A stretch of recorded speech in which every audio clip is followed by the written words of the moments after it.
미국의 작년 무역 적자가요, 10년 만에 최대치를 기록했다고 하는데요. 자세하게 어느 정도의 수준을 기록했을까요? 네, 지금 최근에 발표된 경제 지표들을 보면 상당히 지금 미국 경제 지표가 좋지 않게 지금 계속 이어져 나오고 있고요. 도널드 트럼프 미국 행정부의 이제 전방위적 관세 폭탄 정책에도 불구하고 지난해 미국의 무역 적자가 10년 만에 최대 수준으로 지금 확대된 것으로 나타났는데요.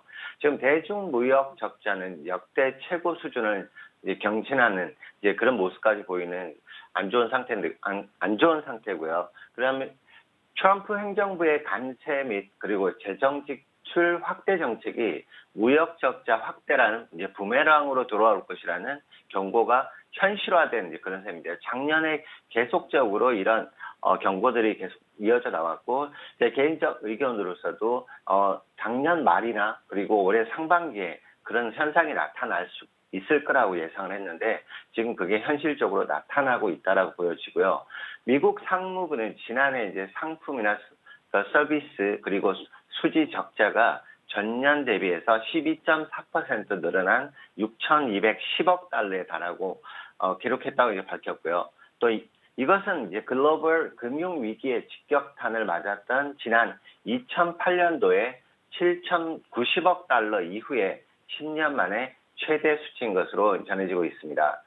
수입은 7.5% 늘어난 것에 그친 반면에 수출은 오히려 6.3% 늘어난 데 따른 것이라고 이제 상무부는 설명을 했고요.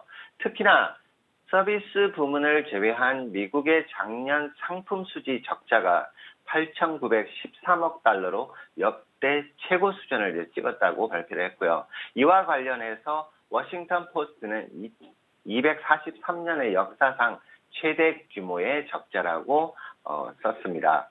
가장 주목이 됐던 지난해 대중국 무역 적자도 4,190억 달러를 기록을 했고요.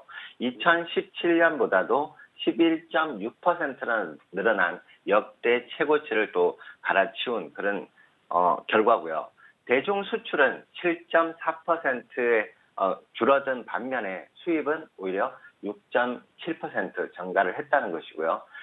미국 마켓워치는 이제 트럼프 대통령의 중국산 제품에 대한 관세 부과 등에도 대중무역 적자는 줄어들지 못했다라고 발표를 했습니다.